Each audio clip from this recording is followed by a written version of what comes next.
Looks like it's working. Okay, Yeah, here we go. looks like we're on. I think it's We're working. on. All right, hi everybody. Welcome to second AI Happy Hour. We've got a great panel again today. We have Iman filling in today for Hugh, who is sick. Not quite sure what it is yet, but maybe relevant to discussion.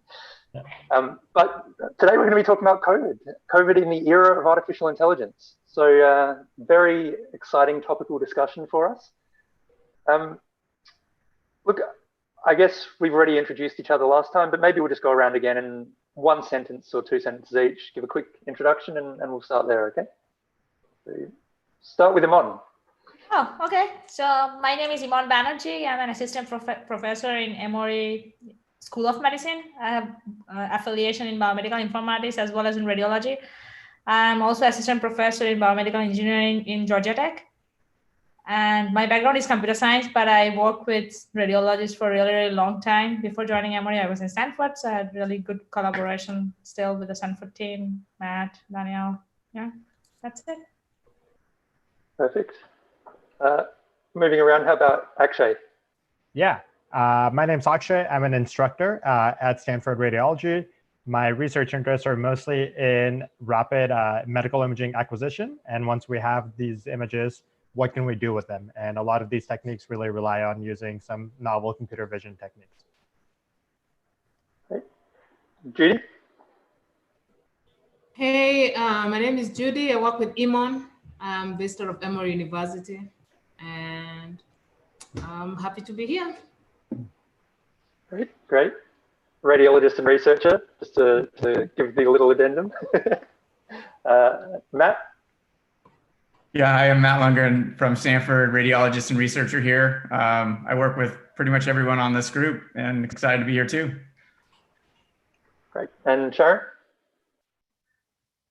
A PhD student in computer science doing artificial intelligence, fun stuff, and applying it to medical imaging. Great. And for those who don't know, I'm Luke. I'm the only non-American on the panel, well, only one not in America at the moment. I'm down in Australia, so it's early Saturday morning here.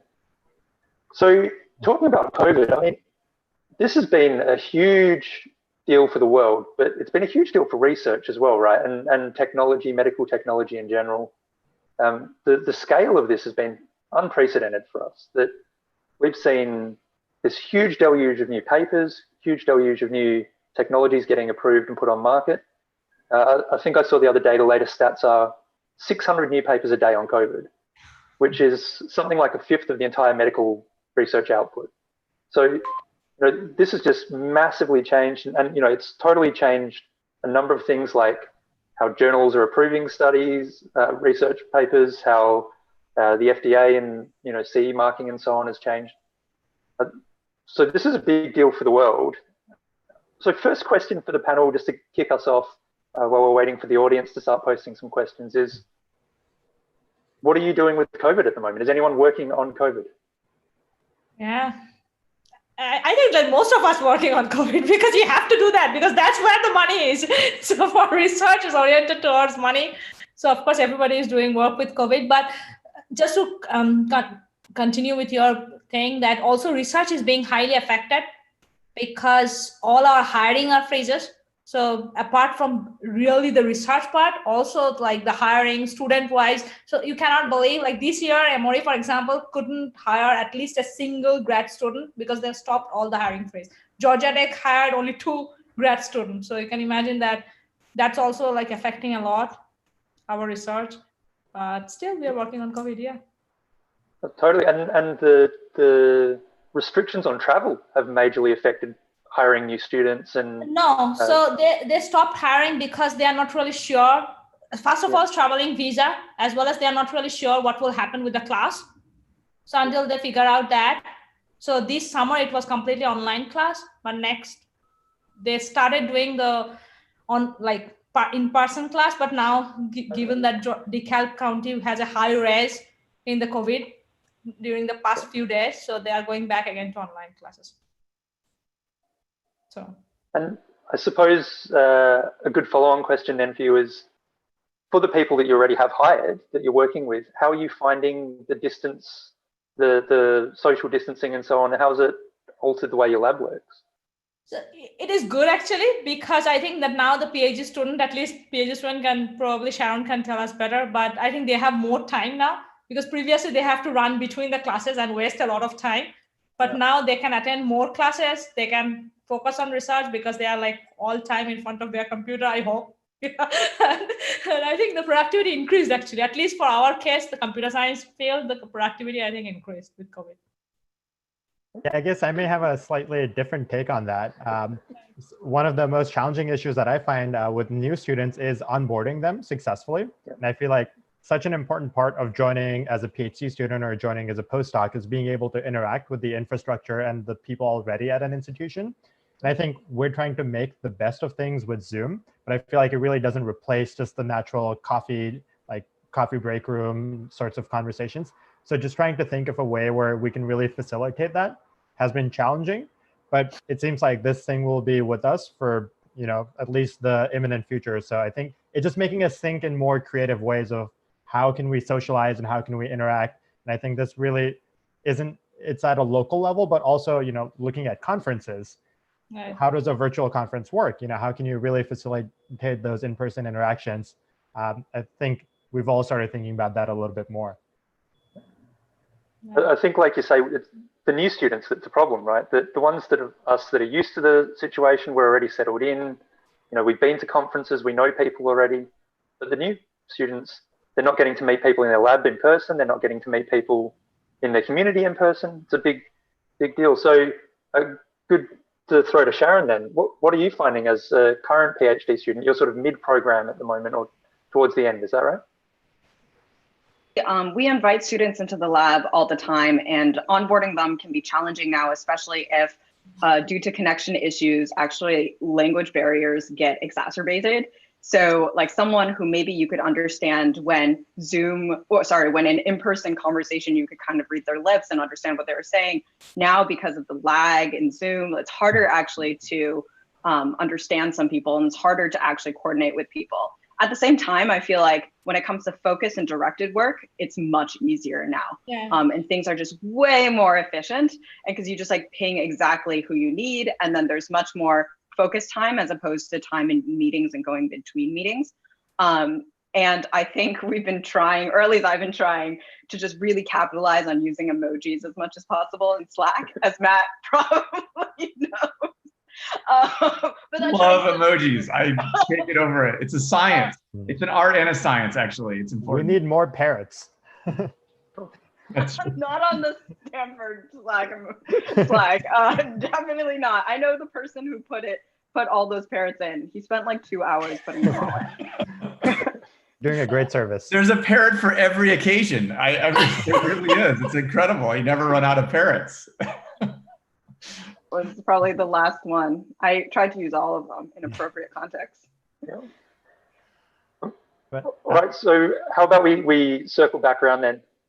What are your teams actually doing in COVID? So are you working on particular projects or targeting, is it radiology? Is it other health data? What's the general approach you guys are taking? We were actually very lucky, so Judy can tell you better, that other than Stanford, we got a lot of COVID patients. So we have a very good COVID data set in Emory. So we were, in that sense, we were really lucky. So we started like spawning off multiple projects with COVID data, because we have imaging data, we have their EHR data, we have their long-term EHR data, clinical notes, as well as we are very close to CDC. So we also get sometimes the cellular molecular data. So yeah, so we are doing a lot of different things with COVID. And one of our paper is published in Archive with Judy, and Judy led that whole study. So that was really, really, really cool thing. Yeah. But you can imagine that study, the one thing I really like, that it is between continent, because we have the most students that working, one is in Iran and one is in India. So you can imagine that there was no barrier, because we can really work in distance, we can share data, and it was like really amazing collaboration. Yeah. Maybe Iman or Judy, do you mind just briefly describing what this paper was? I skimmed it, but it might be useful for the audience. So we got the COVID imaging data and we were really excited about it. We thought that, okay, we will build a model from scratch. Okay, so then we found that there was already 2 models available for COVID express. One is CoronaNet and one is COVIDNet. So it was really exciting for us to try it on our data. When we started doing the experimentation on MOD data, we found that it was really strange that COVIDNet was like has a very, very high false positive rate, and CoronaNet has exactly opposite, like very, very high false negative rate. So that was really strange for us. And then we, like you guys had this amazing chest expert data set. Then we have the NIH data set. Then we took all the extra data set possible and started trying this model on those data set.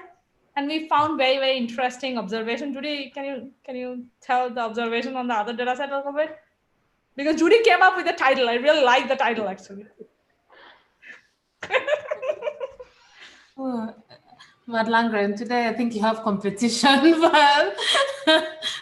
for putting me on the spot. And so essentially when we saw this sort of the paper actually is on archive, it's submitted for review, but the title was there COVID back in 2012. And this is the challenge for AI diagnosis with similar indications. And so we know that the data sets, the big data sets published out there were published technically when there wasn't any known COVID.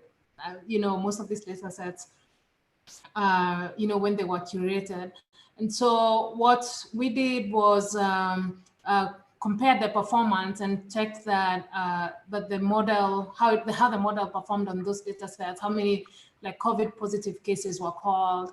And the reason was, when you see a result that just says, hey, here is our accuracy, or this is our specificity. I mean, it's very easy to pick those results out of context of the healthcare, the areas where we provide healthcare. So for example, COVIDNet, reported a 93% accuracy, 91 sensitivity, and CoronaNet had, similar 93.5% accuracy and precision. And so if you were sort of just not buying or using this model, if you tell me, well, if I look at your cases and I can tell you this is COVID with a 93% accuracy, especially in a crisis, I mean, I would say I'll try it, especially for triad. But then when it came to within the Emory data set, and even beforehand, we started to see a few different things in terms of the search pattern. I mean, I'm happy to share my screen to just show the tables, or you can just pull up the paper and look at it. And so we find that we had like COVIDNet produced, was picking up COVID pneumonia in like checks expert, 123,000, in mimic, CXR, where we had like 88,000 of these images. And we actually, and we can actually see sort of these was sort of like the performance of the model. And you can see here we had a low false positive rate, but very high false negative, and very high false positive with COVIDNet. And then we start to look at what were the labels that were being sort of predicted as COVIDNet classes, and you can see lung opacity, pleural effusion, same on the, for both models, and predominantly, infiltrates, atelectasis, nodules, mass, which, I think for the radiologists on the webinar can really tell that these were things that you would say, that could be pneumonia, apart from pleural effusion. And so when I was looking through the images, we started to notice that there was a lot of cases that had, especially with the grad camps, that there was a lot of highlighting on the EKG leads and support devices. And then we started to worry that these models are also starting to learn some proxies for ICU care, which would be when you'd be thinking, okay, these COVID patients are in the ICU, and if you assign them a label that they're COVID positive, it's most likely going to be correct, which are known issues around AI models. And so, as you know, not all the data sets have like the support devices label. So what we're trying to do now is create a cluster, a sort of a predictor to label automatically, like AI-enabled labeling of support devices. On our own internal data set, we use structured reporting for the whole year. So we actually have a field for support devices. So we've extracted that and we're processing our data based on that. And then we'll rerun the performance. And then for the other data sets, I mean, it's just, you should ideally, because this was a new virus, we shouldn't have this sort of contamination from previous ones. So I think this is just probably the earliest for us, which is just showing a little bit. Our aim was just to show, you know, we need a little bit of caution when you're thinking about AI for COVID. I know there's a lot. I mean, I'm not saying people shouldn't do it, but I think it needs a lot of common sense and collaborative teams if you're going to do good work and work with others. And so we have a city data set and we also have a clinical data set, and we've been building some models. And on our EHR data set, we started to see, even when they don't have the race variable, to start to see bias on racial lines. You know, so I agree with Judy. So we did this EHR modeling, and we clearly see there is a heavy bias on ICU admission as well as mortality based on race, because in Emory, we were lucky on that sense too, that we have a very balanced population between white and African-American. So we also see really a bias towards African-American population. So whenever the model sees the race African-American population, they started doing like more severe prediction. So that is also kind of bias. Even if we have like a very, very balanced data set, still we still see that bias. So this is one kind of problem. And the support device is another one. So you can clearly see that the graph that Judy shows at the end. And even on the mimic data set, the no findings one still get a very high prediction for COVID, because those has this ECD lead actually. That's why they are predicting it as COVID. So that was a kind of like surprising thing for us. We still believe that the data set that those models are trained on, they are highly biased towards the support device or ICU patient. And one patient can have like multiple scans because they are in ICU. Because of that, actually, you see this heavy bias on the model. So yeah, I agree with Judy that before using it for the clinical purposes or even for screening, filtering, we should be very careful. Maybe this is a good time to take a question from the audience. We have Vidar asking, have any of you seen examples of models that can detect COVID on visually unremarkable X-rays, either as RT-PCR or CT as a ground truth? Right. So our model is actually for the Emory dataset. We are using RT-PCR levels 3 days plus minus around the COVID scan, like extra scan date as a ground truth level. So you can imagine that we still have a kind of like problem that some of the X-rays are not remarkable findings. So that we are currently doing a reader study too with multiple institutions again, where the radiologists will go inside the images and will give us the levels so if they can see the COVID in the X-ray or not. Yeah, and I mean, this is a good, I know that Luke is moderating this, but he's really, I mean, you want to talk before Luke gets the blog, but I think, but you know, I'm curious to hear sort of like what you think will be good principles of data, you know, data guidance for especially for COVID data sets, because you know the thing is, when you're saying I know there has been controversy a lot around using like imaging for COVID screening. I think most of the societies in Australia, North America said no, you should just use it to monitor for severity. Other COVID models that have come up are severity. So there's a corona score. There's another one I know from the group in MGH that has developed something like that, but we haven't tested those two. But you know, the thing is with imaging, just because you can have a positive result with a negative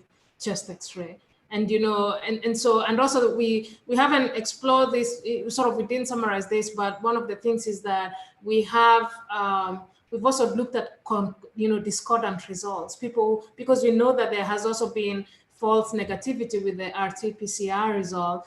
And so if you're sort of the sample acquisition pattern and all those things, which can, you know, like those data, that sort of dirty data gets into the pipeline, and then you can have bias and altered performance in real life. And so we haven't checked like who had an initial negative result and then ended up with a positive result. And then the other way around, who was positive and ended up with a negative result, but just X-ray finding. So, I mean, I think I would be curious to hear what Luke thinks about sort of like the subgroup analysis approach in this, and also actually Akshay and Sharon, especially from a technical point of view.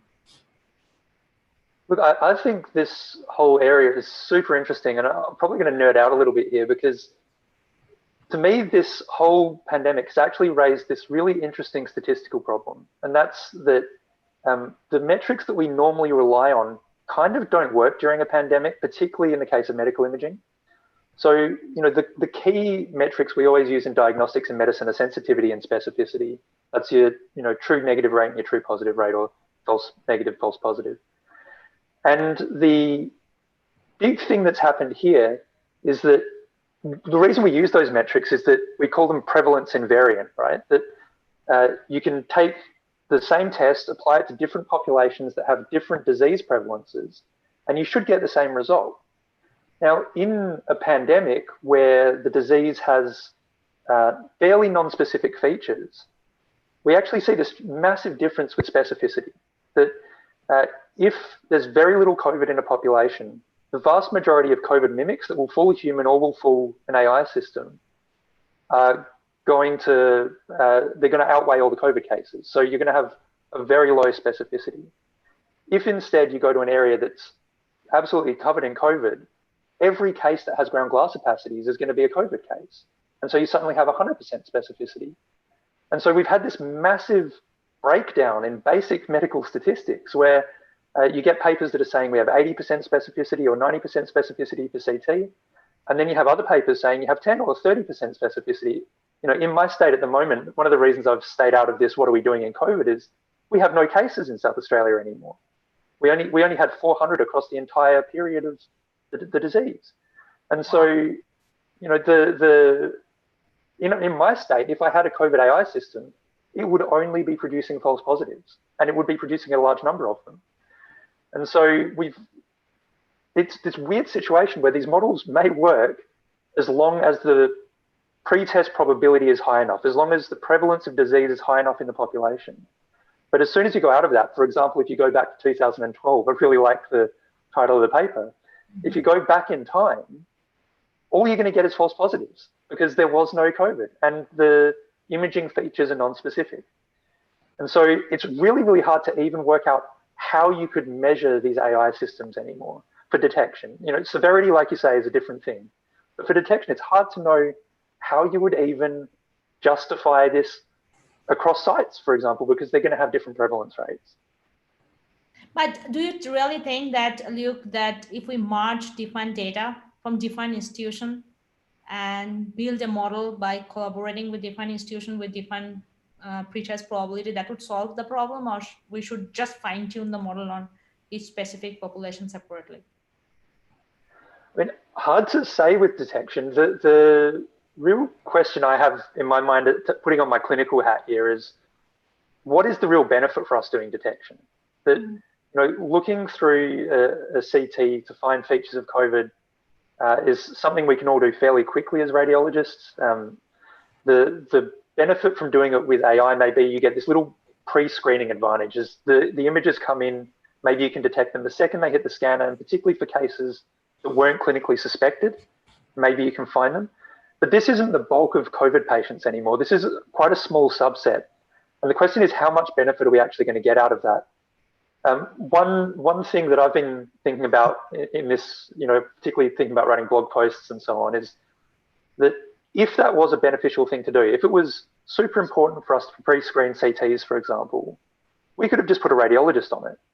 That, you know, every site could have taken one radiologist out of their hospital and said, you can just scroll through CTs. It'll take about 5 seconds per case. You can scroll through CTs the second they come off the scanner and make sure there's no features of COVID on them.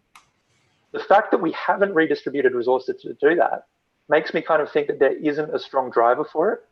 And maybe the benefits for detection systems are less than you might think, just at a naive level. So I'm not convinced detection's a great task, but I'd be interested to hear what everyone else thinks. And particularly, I haven't really heard from Stanford about what you guys have been doing so far. So what about the Stanford folks? Akshay, you want to talk about the, yeah. Yeah, I can try. I guess I haven't really done too much COVID-related research, and I think that's mostly because of the points that you pointed out. And I think it's only 25 minutes into this talk, and I'm going into my personal tirade of AI in general. I feel like I don't really value optimization metrics for a particular model, AUC. I don't think that's really as important compared to how things are actually used in the clinic. So what is the efficacy of building a detection model? Does that mean that we can triage patients a little bit better? How does that change how we manage the patients in terms of interactions with other hospital personnel? I feel like those metrics are almost more important than the model optimization metrics. So there's really this discordance between the optimization that you do for your models and how you use it clinically. And personally, I haven't seen any compelling reason so far that actually pushes the needle in a hospital setting. But I'm not a radiologist, so maybe I'm not privy to some of the problems there. So I'd be curious to hear what Matt's take is on that. Yeah, I mean, I think we've tried to generally avoid the head-on, research work on this. We have collected some data sets. We haven't been hit in the same way as a lot of other places. But I think for us, we've been trying to frame this as the long game discussion and the public health discussion. So, when we look at now, I mean, clearly there, as you mentioned, the pretest probability is all over the place. It's changing. It seems to be depending on, where you are all the time. But I'm assuming, and just playing out the biology of it, this is going to be an endemic disease that we have to add to the list of other respiratory things that come around every year. And whether or not the vaccine is effective, it still seems to be more concerning than a lot of other respiratory viruses that we're typically used to dealing with. And so there is some value in being able to differentiate what you're dealing with, and recognizing that the point of care testing is kind of taking its own statistical winding course as well. But I think that we have an opportunity to look at some of the different approaches in terms of looking at clinical variables mixed in with imaging variables, and providing some of that, maybe even a surveillance or detection kind of approach. I mean, I can imagine that even if you're just saying, on a CT scan for, abdominal pain, our vigilance is not going to always be this high. To your point, I mean, you could assign a resource. You could also ask the technologist to quickly make sure there's no ground glass. I mean, that's certainly doable. Probably even that may even been in discussion at some radiology practice somewhere. But I think ultimately having that additional, surveillance, I think will help our public health broadly, if there is a way to do that in light of all the discussion we've had about the statistical trouble with that. I think we haven't figured out how to monitor, how to properly threshold, and frankly, how to change. So if I know I'm hitting into a pandemic situation, I ought to be able to adjust my threshold in a certain way, just like we kind of do mentally, internally, when we're opening up a scan and there's a leading history or something like that. But I guess in our attempts to help, we've really just been focusing on trying to gather as much data as possible and make it available. So, if there is a possibility that we're going to address this with any of our methods and ideas, hopefully it's going to be something that we can do together as a group. And this is a use case to try that out. I'm curious what Sharon thinks. She hasn't said anything. It's definitely a really challenging task when it comes to essentially distributional shift of this test set that we're evaluating, as well as the training set. Especially when it's not even, so sure, it's like location specific, but it's also within a single location. There are ups and downs as well. And that distributional shift will occur even in across the same, what we think of as the same domain of data, or from one institution. And so I think like that makes this extra challenging. And I often think of machine learning models. I think we often say, oh, this is predicting X, Y, and Z. But I think probably a more accurate term is projection as opposed to prediction. So it's really projecting what we have learned on into the future, but it's not actually a wild prediction necessarily. So I think if we had like complete perfect knowledge of everything, perhaps these models could give us something that's closer to a prediction. But since that's impossible, we cannot do that, and we can only work with what we have. And this definitely makes me really curious. I want to bring it back to kind of the bias that you guys were talking about, and how I think one of you mentioned that even when there weren't labels of, let's say, ethnicity, it was still the system was still biased. And I'm curious, like, in what way was it biased? Was it producing more false positives? Like, in what way was it harmful? Yeah, it was more false positive because the BMI, the weights, the comorbidities was pretty high for the African American population in general. Yeah, it was predicting more false positives. But doesn't that also raise the problem that we're all sort of dealing with? Is like, I do hear that there's a shift to say, hey, we don't want to do detection, let's do outcome prediction. Mm-hmm. And I've been on many conference calls where people are like, well, let's get some clinical variables and add this stuff in. And I'm like, okay, well, at some point we had nothing, then we had hydroxychloroquine, then we had remdesivir, then we had God knows what else. And so all of those and then we had prone positioning, don't vent them, lots of oxygen, no oxygen. And so my concern is we're going to try to pour concrete around training models and all this strange clinical course data, and then trying to apply it to future cases. I worry we're going to force ourselves to repeat the patterns that we've already seen haven't been working in our clinical decision making if we're not careful, and saying, oh, well, you're clearly a high risk person, we're going to immediately ventilate you, or whatever those decisions are. That's a little concerning to me. I think that there's some value and potential hope there, but being very careful about how we design those data sets. And I'm not sure we've gotten that yet.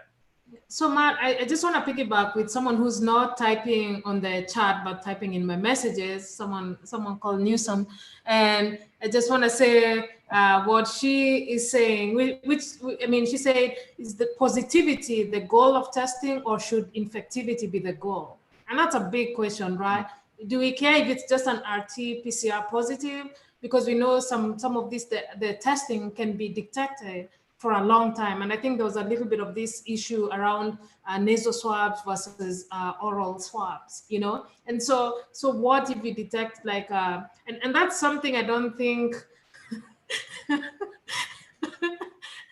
I don't think that, like we've really thought what exactly this means. But one thing that we are noticing in the clinic is that, yes, it may be surprise you that not all radiologists work behind a computer, but it's one thing we're noticing in practice is that people are going to be averse. I'm sorry to say this, but people are going to be averse in terms of testing, because it's actually pretty painful, to go up and get a good sample, So do we think at one point that imaging could be a proxy, to be a precursor before sort of undergoing a more invasive test, especially as people, this is a disease that we'll live with, as people start to be like, well, I don't want, I just don't want to get the test, because we're seeing at least some patients be very concerned about this.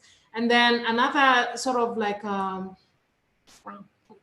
just a little bit of a different pivot is that we're also seeing a little bit of a change in practice of medicine, because and I think we briefly talked about this, during our last sort of chat, which is that the art of physical exam, which I mean we know was dead for most people, is really now dead. People are not going to start, touching the patients and trying to like, let me see the hernia or something like that. And they're looking at the CT scan and saying, oh, there's a hernia there. Can I fix the hernia? Because now we're in telemedicine, and we are, you're starting to see a patient on Zoom. So the next time they really see you, if they need a procedure, is when they come for the procedure itself. So is there sort of a role even for patient education and sort of better explanatory techniques to patients who now there's already like a technical barrier in between the physician and the patient?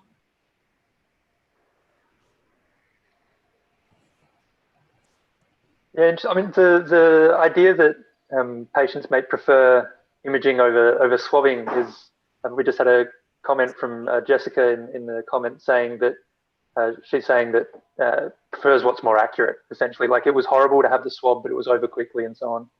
I think, there's a question here about distribution of medical resources, right? That, we say a patient might prefer not having a swab, but at the same time, we're giving them radiation, which can give them cancer 20 years down the line.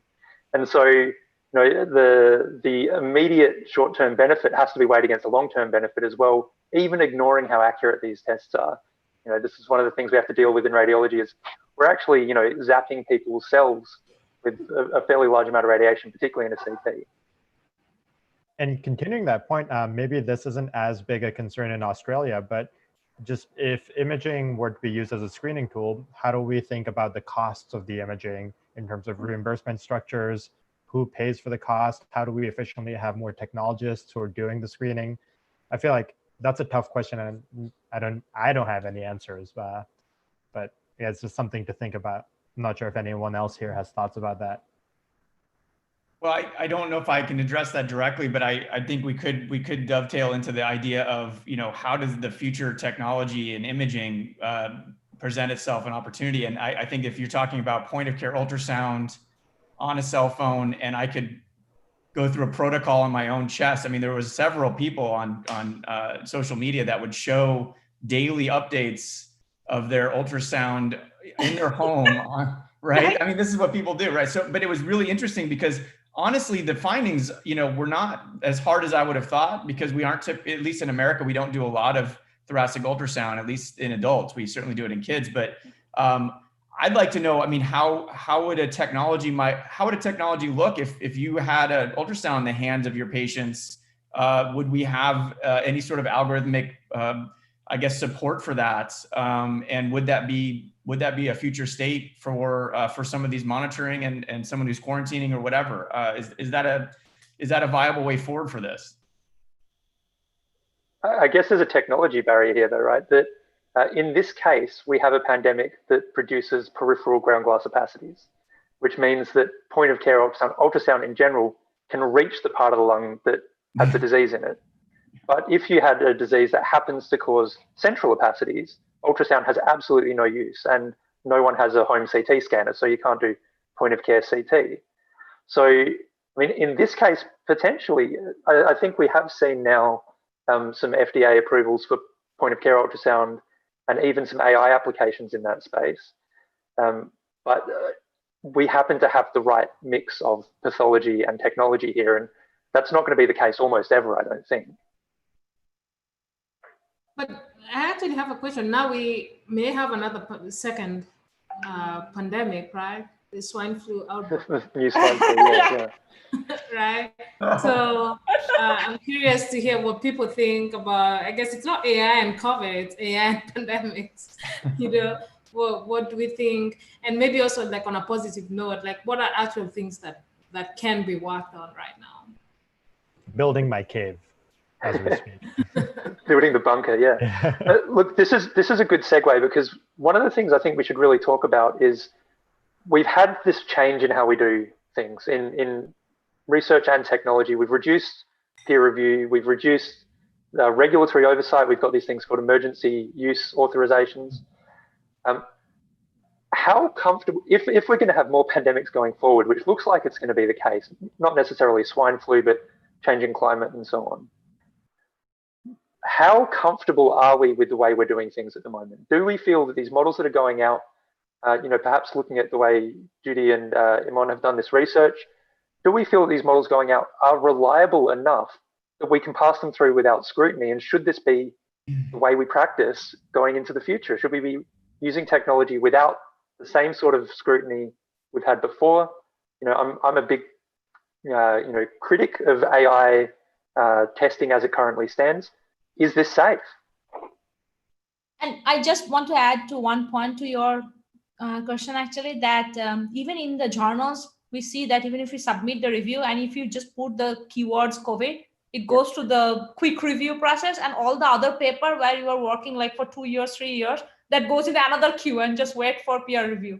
Why it is like that? Like, why we give like this kind of quick publishing things to the COVID research? It is not producing the quality research. It is just producing more research. Like now, if you search in PubMed, you get like 900 paper of COVID prediction. Does it really go through the review? It's just 4 months, Like that is a kind of like really strange thing. I don't know if we are going in the right direction with the research with COVID. Yeah. Is there a precedent for? I mean, so I think that the challenges that we're encountering are not unique to medicine necessarily, but it certainly is, it's definitely very high visibility. I'm curious, Akshay or Sharon, I mean, you know, you kind of play in both worlds, and I do feel like there must be some kind of precedent around this in the computer science world where, you know, preprints, that was not even a terminology in my vocabulary until 2 years ago, right? And so it's amazing that like now it's something that's absolutely routine, medical journals are accepting this, but there must have been a point in time or some way that you look at the field and say, hey, you know, we need to, you know, go through this additional process, or I know how to trust something or I don't. Is there anything that we can follow as a roadmap to know more about how we should be changing our practice in academics towards, you know, open science, but at the same time safe or reliable science? Is that we have preprints, but we also we have conferences, less so journals, and we also submit to those, and those help promote some of that work additionally. But the preprint idea is to just put your work out there so that other people can immediately build on it. And I like that momentum, but of course, if it hasn't gone through peer review, it will likely be lower quality. And I will say in general, I like this process. Obviously, people also put out preprints to avoid being scooped, which means that they're afraid that other people will just do it first, right? So there's a little bit of that urgency. And yeah, I would say I kind of like that process. And as long as everyone's on the same page of this was not accepted this was not peer reviewed, and this was not accepted and peer reviewed. This is just a preprint, and not to take everything at that value, and also to open source all code. And I think like when something doesn't have open source code, even if it's published and peer reviewed, I'm very sketched out, and I know where their figures are coming from. It's like not from the model, it's from like some photoshopped, nice, beautiful thing going on. And I can tell, but of course, it would be great if people could actually add that note. And it does take a while to realize when something is good or bad quality. And of course, now with companies putting out publications now, they have dedicated marketing teams to promoting their work in an almost unfair way. And I've definitely seen pieces of work that don't say anything about the details in the publications, nothing about hyperparameters, but there are hyperparameters you have to dig for in either their implementation or someone else's implementation because they hide it all. So that's really bad. And yeah, so it's imperfect. It's very imperfect. But I do agree that we probably need a way to get high quality COVID research, but we also need a way to not prevent that research from coming out. So. You know, I agree with you, Sharon. And I also want to put a plug in for something else, which is just basic informatics work. Contact tracing is difficult right now. And to be able to curate data sets. So when I was a little younger, one of the things that I worked on actually, Indiana, the state has one of the most comprehensive health information exchanges in the country. Now, almost close to 95% of all the hospitals every day and all the labs send data to a central location. And so one of the things that I did then was there was something called a notifiable condition detector, which would be picking like, okay, this is a positive TB result, sending it to the public health department. We know that the current surveillance techniques for public health, you know, they don't have support. You know, other people will build apps, but still basic informatics telling you what's the state of the patient, you know, what's their testing, is this a new test, is this a discordant test, where are they in the system, or is a data feed to the public health department can absolutely change the face of this pandemic in terms of planning. That is something we can do today, you know, because, you know, it's very difficult in the US where the hospitals are not talking to each other to have such visibility. But I know sometimes the shiny is what's funded, and that's what we started with. But those basic informatics things that can completely help change this pandemic are not there. The other second thing is just even being really focusing about data and what this means, which is something, you know, just because, we all know that probably 90% of the work in AI is around data, you know, and if you think about it that way, then you know that states and other places are starting to hide the data, the real data of the sort of like the testing and the complications, because unfortunately this has become a political issue too. And so even more that we know that issues that we know from AI, in terms of bias, we have what do you call it? We have issues around race. I think now we're starting to see more Hispanic patients come into, the one in this second side. Well, let me not call it as such, but in this second wave, we start to see a different type of person who's coming in, younger patients. And, we have to almost be data advocates, which true is not the shiny AI model building, but it brings the skills that are much more needed to create more transparency and equate resources for other people to use. Yeah, on that point, I fully agree with what Judy and Sharon had to say. And I almost see it as two sides of the same coin. On one side, we have this massive data aggregation effort. And I think the more data that we can have, the better our outcomes can potentially be. But the flip side of that is being able to build models that really utilize that data well and in a reproducible manner. Instead of just saying what hyperparameters you used, I would say, always publish your model weights that you train for your developed models. It's not commonly done in medical imaging so much, but I think at least in the computer vision community for natural imaging, that's done quite often. And maybe I'll go even one step further. I feel like most papers in medical imaging that use any sort of deep learning models, not only should they report what hyperparameters worked well, I think maybe in a supplementary section, just say, we tried these hyperparameters and they did not work. And I feel like that can really help other researchers in getting better intuitions as to what works and what doesn't work, and just maybe hopefully not replicating the effort too. And I think all of this really moves the field towards more reproducible science. And as we keep getting more heterogeneous and diverse data sets, I think that is what will actually push the needle when it comes to implementing some of these techniques clinically. Yeah, we like to say that if you're publishing and you're not making your data or code available, it's marketing and not science. I think that is certainly true in the work that we do. And I like your point, Sharon, that you just have to gain an intuition and trust. And I don't feel like the rest of certainly the media, but even other scientists, I think are often, the preprints look like real journal articles.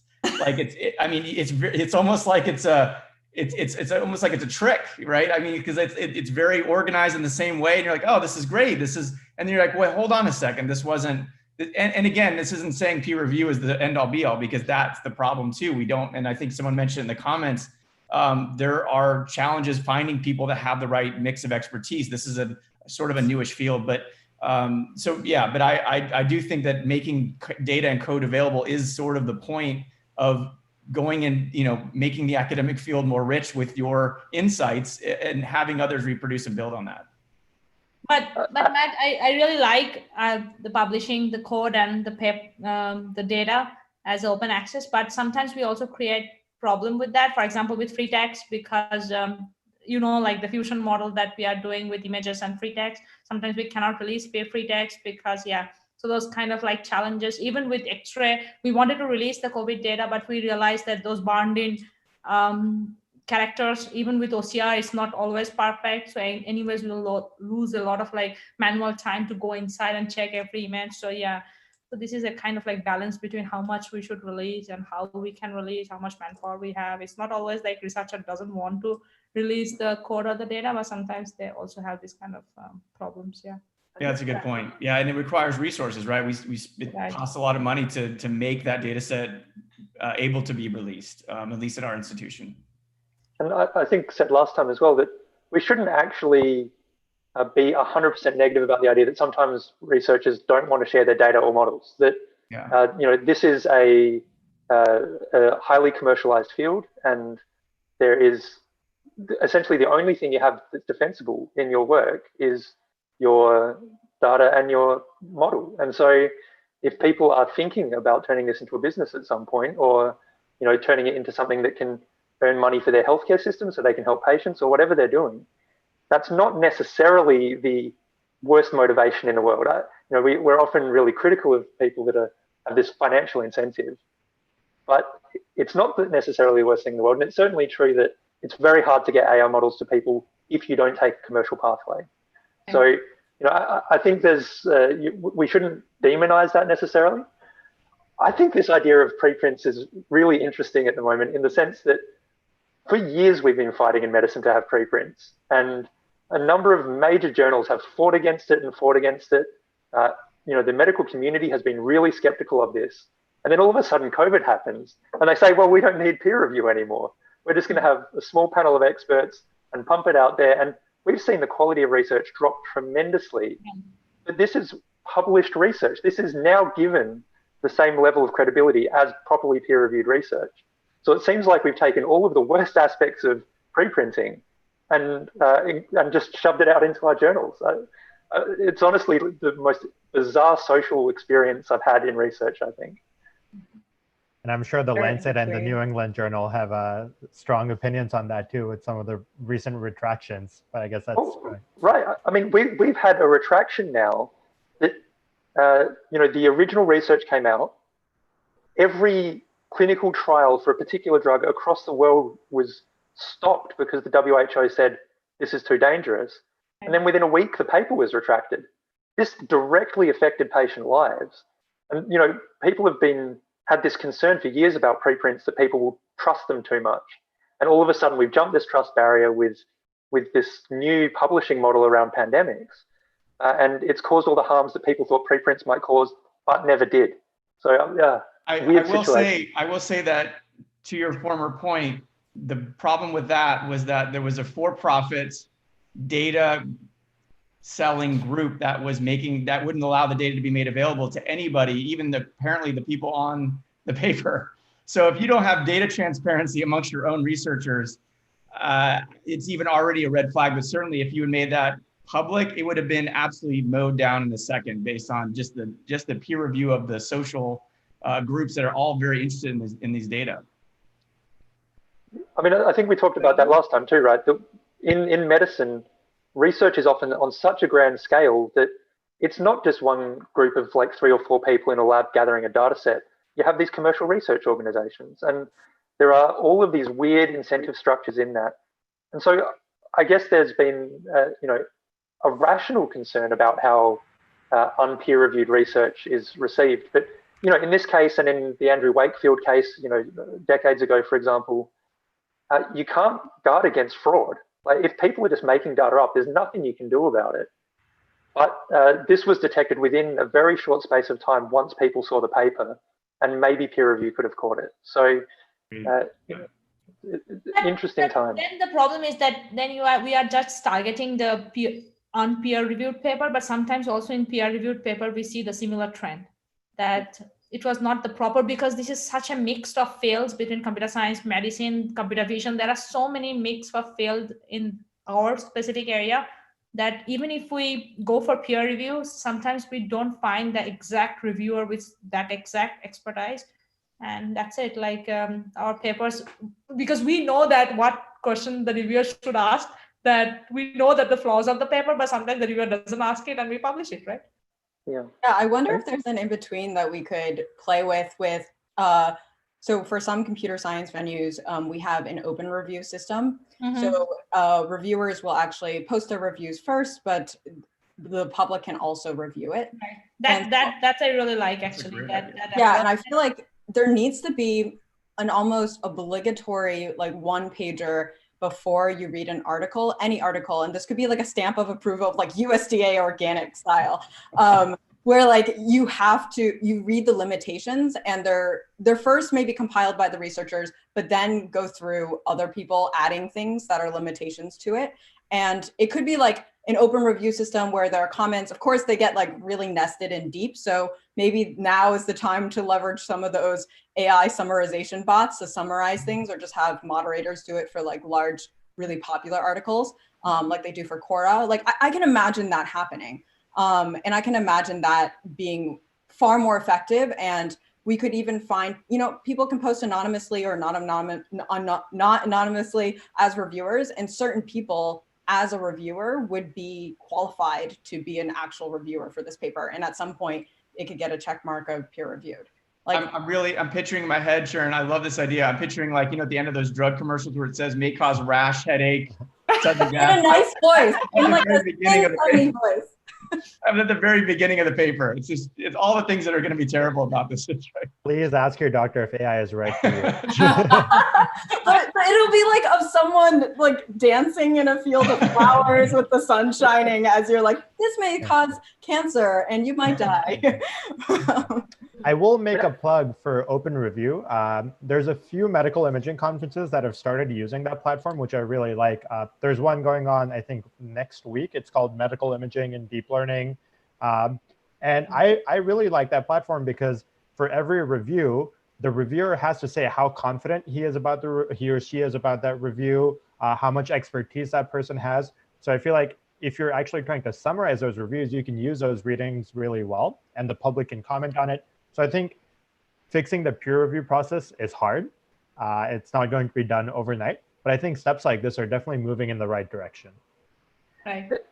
We should say as well, though, that there are also arguments. A lot of people do complain about the current state of peer review in machine learning and computer science more broadly. I mean, I guess a large part of the problem is that the community grew so quickly that all of a sudden you don't have enough reviewers, and so the quality of peer review has probably dropped quite a lot. Yeah. Exactly. I mean, the community's grown 10,000%. So all of a sudden you have junior students doing reviews. Yeah, exactly. Yeah. But even beyond that, there have been specific, I can't think of the major ones off the top of my head, but there have been specific criticisms of the open review process, of review processes in machine learning in general. So open review is not necessarily a panacea here either. But I still have complaints, especially with the medicine field, especially with the doctors for the review, because I was associate editor for the journal as well as for the conference. It is very hard to convince them that you are the perfect person to review the paper. Please do it. Like they would reply you after 1 week saying that I'm too busy to review that. So this kind of thing, if people start doing it, it's impossible to find a good reviewer for the papers. So we are facing this problem too. Suppose you are getting a very good paper, that would really contribute to the field, but you cannot get a good reviewer because everybody's busy. Well, I mean, like I said at the start, 600 papers per day. So if you need 3 peer reviewers, that's 1,800 peer reviewers per day that you have to find. That's beyond outrageous, and there'll normally be a couple of cycles of peer review, right, in a journal. So this is obviously we don't have the manpower for that, the person power for that, and we certainly don't have the resources to pay people for that. So this is entirely done free. You get what you pay for, I guess, in peer review, particularly when everyone's overworked. Look, I think we're about to finish. We're running out of time here. So I was thinking we might wrap up with a similar question to what Matt asked last time, which is we'll just go around, have a quick 1 or 2 sentence response. How is AI going to influence the course of COVID?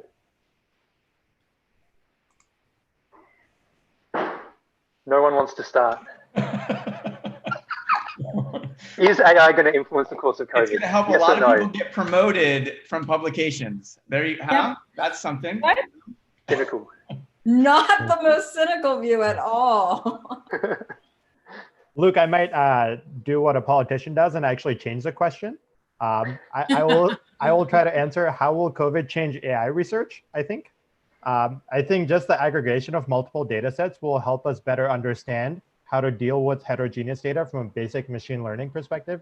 And actually, that's what I'm really excited to learn. How do we deal with biases in the model, in the data sets? And I feel like we'll have a little bit more insights. So hopefully that's not a cop-out, even though it totally is. I think COVID will help push AI towards doing things for good, for something that is actually good for humanity. Maybe it'll fail at it and fall flat on its face this time around. And maybe it'll only do well when swine flu comes. But I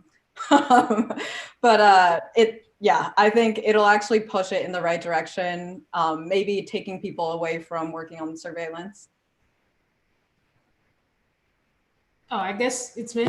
I will do like an action where I ask my own question. Matt, when are we getting these goats on the chat? I was hoping that they would be bringing joy this evening. What did you asking? The goats. Next time. We're doing goat to meeting as a special guest next time, but it's going to be fun. Goats? It's a whole thing. I'll tell you about it. They're actually talking about the animals. They're talking about amazing. bringing a goat on the panel. Absolutely. It's amazing. It's amazing. How about Iman? Any closing thoughts on AI and COVID? Will it change the practice of medicine for COVID? Will it change AI? I think this COVID gave us a very good lesson that single institution, building AI model on single institution will never be successful. And that will probably increase a lot of collaboration between institutions because, for example, Stanford, that they got only like few patients of COVID, so they have to collaborate with other institutions to build AI model. So I think this is the best. Good job, Iman. Yeah, best lesson to learn. Also learn all the ways of data transfer between the institutions because that's what we are doing with COVID. So I think that's pushing us in the right direction. All right. Well, I suppose we're just about out of time. So unless anyone has anything else to say, we might call it there. Your response. My response. Yeah. Well, I've been quite out. Luke.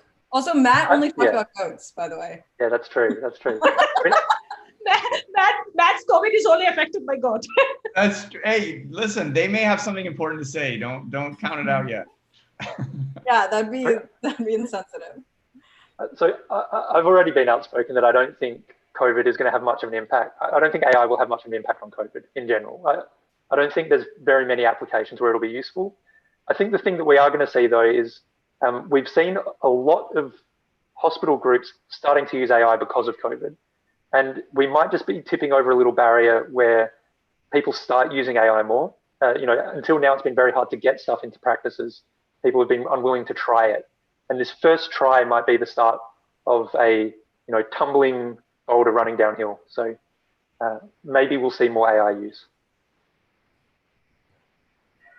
Cool. Matt? All right. Well. Okay. Yeah, Matt. No, we can do Matt. No. I honestly feel like it's basically teaching the entire world a very important lesson about what's under the hood for the research that we're all doing. I 100% agree with those former comments. And also, I've never seen data sharing happen this quickly at this level internationally ever. We've been trying to put together data sets for Iman, we've been working on this for years. And in the span of months, we've seen massive amounts of effort towards, how can I help? Here's my data. How can I make it useful for larger efforts? And whether or not it moves the needle on COVID clinically or not, I hope it's a continued culture that we're building. And we're seeing the NIH take interest. We're seeing large initiatives with, very, very famous people putting together huge initiatives with companies and industry and with government. I feel this is going to be at least the sea change that we're hoping to see for a lot of AI medicine anyway. So if that's all we accomplish, I think that'll still be something to be proud of. Yeah. I agree, Matt, actually, because I think some of the papers that we've seen in the preprint are from very, very prominent researchers, because you want an in on the COVID and saying we have a data set, we went and mined data on Radiopedia and publications, and here's the data set. It's good for machine learning. If you're out there and you want to work in this space, take advantage that the barriers are lower to participate and humble yourself to learn. I think we're all learning. Even this today was very, very insightful because we had a more richer clinical discussion of what this means for AI. And I have a feeling that it's similar like Second World War, when we see the topmost experiments with science. It's as similar as the COVID with pandemic. We see the topmost AI research, but that is interesting for the AI scientists, of course. So I feel proud actually. Great. Well, on that positive note, maybe we'll call it there and say thanks to everyone for joining in and watching.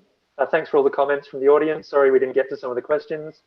And we'll be doing another one of these on July 31st. So thanks very much and talk next time. Thank you. Thanks. Hey.